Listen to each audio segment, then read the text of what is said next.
Si t'es perdu dans l'histoire de Fortnite de cette saison, je vais tout t'expliquer dans cette vidéo et tu vas voir que cette saison, c'est une guerre. Et on a vu ça dans pas mal de saisons de Fortnite, donc je vais tout vous expliquer. Mais avant toute chose les gars, on va remercier le premier abonné sur mon Discord qui a utilisé le code ANAS. Donc c'est Gracio11 qui a dit le code ANAS pour mon premier skin de Noël. Merci beaucoup à toi frérot. Et on remerciera les autres à la fin de la vidéo. Donc comme je vous l'ai dit, cette saison, c'est une guerre. En fait, on a une guerre entre deux clans et c'est quelque chose qu'on voit souvent dans Fortnite. Donc en fait, cette guerre, on la voit non seulement dans la map, mais aussi dans le trailer de la saison. En fait, c'est une guerre entre les subversifs, qui sont les gentils, et l'ordre, qui sont les méchants. Donc pour savoir qui est méchant dans la map de Fortnite, c'est simple. C'est tous les personnages qui ont des médaillons. Tous ceux qui ont un médaillon, c'est les méchants. Donc on a Valeria, Montaigu, Oscar, etc. Donc en fait, tout cela, c'est les méchants. Et les gentils, on les voit aussi sur la carte. Et les gentils, c'est Banane, Jonesy et Hop. Et en fait, dans le trailer, vous l'avez vu, déjà qu'ils étaient en guerre, et ben en plus, ce qui a encore plus accentué cette guerre, c'est que, en fait, l'ordre sont venus dans la planque des subversifs.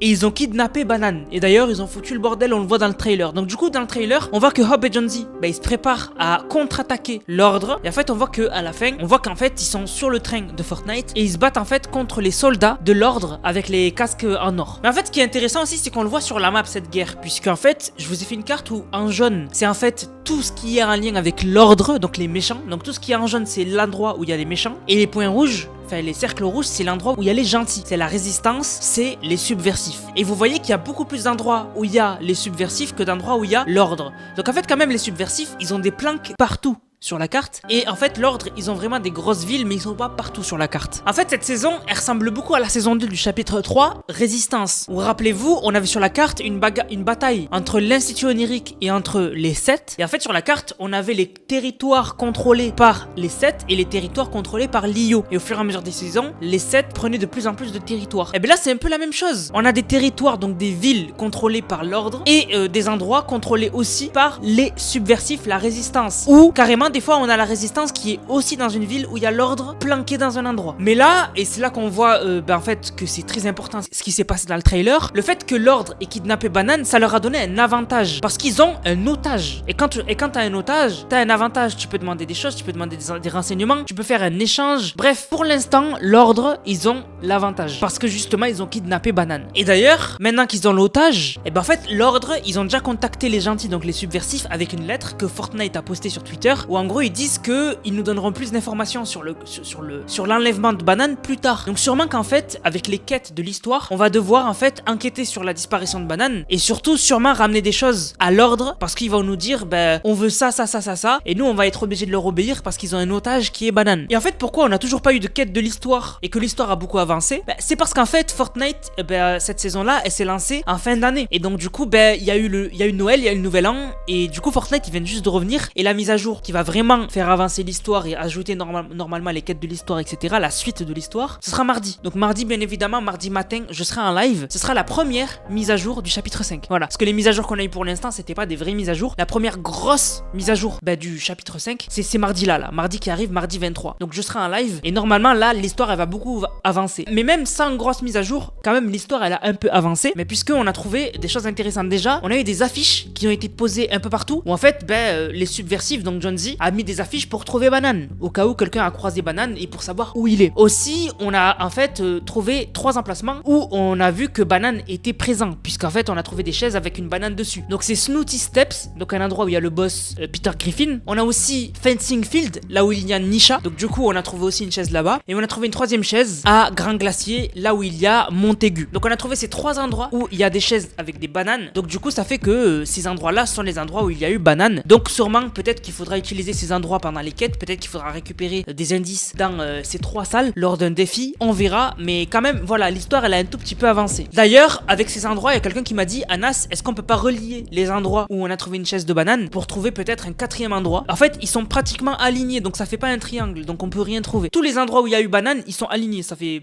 une ligne droite en fait. Aussi on a découvert quelque chose d'intéressant, et là faut vraiment un peu enquêter sur l'histoire, c'est que vous le savez, on a des écrans de chargement avec banane. Il y en a un avec Nisha, mais lui on s'en fout. Nous celui qui nous intéresse, c'est celui avec Oscar. On voit Oscar qui est au téléphone avec John Z et on voit Banane derrière qui est ligoté, donc qui est l'otage. Et en fait, ce qui est intéressant, c'est que si on prend le skin Oscar et qu'on va voir Hop, qui est la petite sœur de Valeria, et ben en fait, elle va nous dire Oscar, il a pas toujours fait partie de l'ordre. À la base, il était pas de l'ordre. Il a été recruté récemment. Donc peut-être que Oscar, comme c'est pas un membre de l'ordre depuis très longtemps, on va pouvoir en fait lui parler et peut-être qu'il va devenir un allié et que ça va pas rester un ennemi parce que justement il fait pas partie de l'ordre depuis très longtemps, donc il va pas être très fidèle à l'ordre. Donc ça c'est quelque chose qui peut se passer et l'écran de chargement prouve que on va sûrement parler avec Oscar. En tout cas, il se peut que Oscar soit la clé pour libérer Banane. Autre chose qui est aussi intéressante et à pas oublier, c'est que la chef de l'ordre c'est Valeria, et Valeria elle a un plan caché, puisqu'en fait on voit que non seulement dans son bureau dans la carte mais aussi dans le menu, donc dans le pass de combat, on voit qu'elle enquête sur une mystérieuse boîte. Donc il y en a qui disent que c'est la boîte de Pandore, on sait pas trop, mais en tout cas on voit que Valeria, c'est pas son premier plan d'être la boss de l'île. Elle a quelque chose derrière la tête avec un coffre lié à un coffre mystérieux. Donc du coup Valeria prépare quelque chose. Nous, le temps qu'on libère Banane, peut-être que Valeria va déjà mener son plan à bien, ce qui va nous amener peut-être à la saison 2 qui sera, d'après certaines rumeurs, une saison sur la mythologie grecque. Donc en vrai, Banane, on va sûrement avoir des quêtes en lien avec lui, mais je pense qu'on va vite aussi commencer à s'intéresser et à enquêter sur Valeria et son plan qu'elle garde qui est mystérieux. Aussi, ce qui confirme bien sûr qu'il va se passer quelque chose avec Banane et que Banane va quand même avoir une certaine place dans l'histoire cette saison, c'est que les influenceurs vont recevoir un colis bientôt. Pas tous, on ne sait pas, c'est ceux qui seront sélectionnés. Fortnite, si vous êtes là, moi je veux bien le recevoir. Bon, en fait, du coup, il y aura plein de trucs en lien avec Banane. Donc si je me rappelle bien, il y a une casquette, il y a un t-shirt, il y a un pull Banane. Et en fait, quand Fortnite ils font ce genre d'event, c'est que voilà, il se passe, voilà, c'est par rapport à ce qui se passe dans le jeu. Aussi, quelque chose qui pourrait être vraiment un retournement de situation dans l'histoire de cette saison, c'est Sloane. Sloane, elle pourrait clairement devenir une alliée et nous aider à combattre l'ordre. Parce que Sloane, elle y est cette saison et en plus, on la voit du côté des subversifs, donc les gentils. Si vous allez dans une planque des gentils, on voit des ordinateurs qui montrent Banane, John Z et Hop, mais on voit aussi Sloane. Et aussi, dans les tags des subversifs, donc des gentils, qui montrent les endroits où il y a les subversifs, on voit Sloane dans les tags. Donc il se peut que Sloane, elle va trouver John Z. John Z, c'est le seul qui lui reste parce que l'IO ont été détruits, etc. Donc Sloane, elle sera toute seule. Elle va se mettre, je pense, du côté de John Z et nous aider à battre l'ordre si elle revient, Sloane. Donc vraiment, faut pas oublier Sloane aussi. Mais maintenant, un autre aspect qui a vraiment explosé récemment, c'est Midas. Et il est temps maintenant de parler de Midas. Alors Midas, pourquoi on en parle de plus en plus si ça a un peu explosé récemment? Eh bien c'est parce qu'en fait, on a trouvé quand même des choses très bizarres avec cette fameuse organisation, donc l'ordre, qui sont les ennemis de la saison. En fait, déjà leur logo, on sait pas trop ce que c'est autour, mais on voit au milieu un œil. Et en fait, ça fait penser à Midas en fait, parce que le logo il a un or, on a un œil. Et en fait, il y a quelqu'un qui a fait un concept que j'avais repris pour une miniature sur la chaîne, donc que je vous montre. Et en fait, on dirait Midas qui fait ça avec son œil, tu sais. Bon, je sais pas le faire, mais voilà, vous le voyez sur la miniature, enfin sur l'image que j'ai faite pour une vidéo. Et du coup, est-ce que Midas serait pas derrière l'ordre? Il y en a beaucoup qui se posent la question parce que c'est pas le seul indice. Parce que vrai, oui, leur logo il est bizarre avec un œil, et on sait que Midas il a juste un œil qui est fonctionnel, l'autre c'est un œil en verre, donc il fonctionne pas. C'est un point commun avec Midas. Le logo il a un or, c'est un point commun avec Midas. Mais il n'y a pas que ça. On a aussi la maison de Midas avec la chaise du bureau de Midas et une fenêtre qui donne sur l'île. Donc comme si la personne qui est sur la chaise projette de faire quelque chose sur l'île, qui attend le bon moment. Et c'est la chaise de Midas, donc on a du mal à se dire que c'est quelqu'un d'autre à part Midas. On a aussi le yacht Marigold, donc qui est à la base celui de Midas. C'est juste qu'au milieu, au lieu de mettre la statue de Midas, ils l'ont remplacé par le logo de l'ordre. Mais bon, c'est quand même le yacht de Midas. Ça fait beaucoup de Midas, mais bon, on parle de lui. On a aussi le groupe des fantômes, donc l'équipe de Midas. On a des refs beaucoup sur l'île qui est sur la carte, où on peut trouver une ref à Miaosclé, à Sky, à Brutus, à l'agence, à énormément de choses en fait en lien avec Midas, et surtout aussi TNT Tina. Voilà, donc tout ça c'est des gens qui côtoyaient Midas. Mais un des trucs les plus bizarres, c'est que récemment,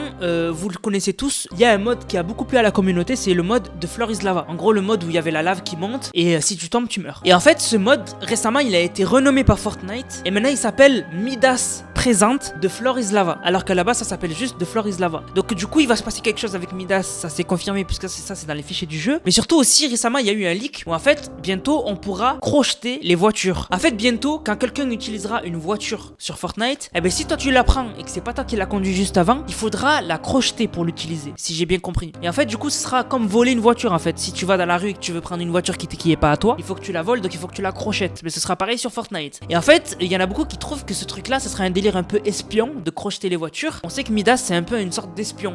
Donc en fait il y en a beaucoup qui voient un peu une ref encore une fois à Midas avec cette nouvelle fonctionnalité. Et pour finir, si on parle côté entreprise, ben Fortnite, leur but, comme toutes les entreprises, comme Minecraft, comme tout ce que vous voulez, comme Call of, leur but, ces gens-là, c'est de faire de l'argent. Leur but vraiment c'est de générer de l'argent. Certes, c'est de faire un jeu cool, mais qui dit un jeu cool dit beaucoup d'argent. Et en fait, Fortnite, ils savent que Midas, c'est un skin qui est vendeur. Midas, c'est un skin qui plaît à la communauté. Et d'ailleurs, c'est pour ça que Midas, il a été fait à toutes les sauces. On a eu Midas glacé, on a eu Midas, la revanche de Midas, l'événement d'Halloween. On a eu Midas normal, on a eu Midas des plages. On a eu plein de versions de ce skin. Et d'ailleurs, récemment, on a vu le Poiscaille Midas. Parce que vraiment, c'est un skin qui fonctionne. Les gens kiffent Midas. Vraiment. Donc, s'ils ressortent Midas dans un nouveau pass de combat, en palier 100, ce qui pour moi est impossible, mais bon, c'est pour que vous compreniez. Si Fortnite, il sort une nouvelle saison, chapitre 2, saison 2, Midas, le retour, avec Midas en palier 100, tout le monde va acheter le pass de combat. Parce que Midas, il est vendeur. C'est un des meilleurs skins qu'a créé Fortnite. Même, je crois que c'est le meilleur skin qu'a créé Fortnite. Parce qu'après, on parle pas de Travis Scott et tout, c'est pas des skins qui ont été créés dans Fortnite. C'est des mecs qui existent, qui ont été amenés dans Fortnite. Mais des skins qui ont été créés de A à Z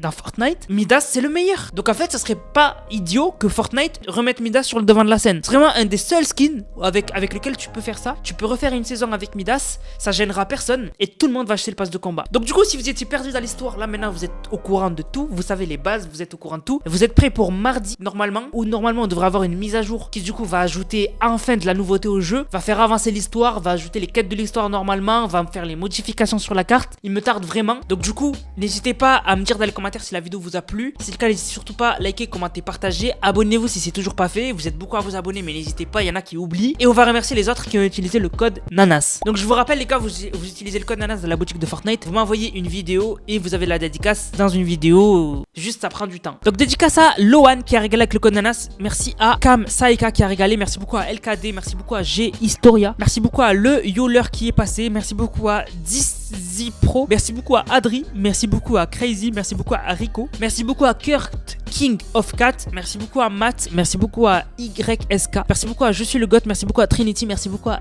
X Rip. Merci beaucoup à The Woboy. Merci beaucoup à Adri. Merci beaucoup à Slayox. Merci beaucoup à Pap. Merci beaucoup à Dragon Kill. Merci beaucoup à DXSP3.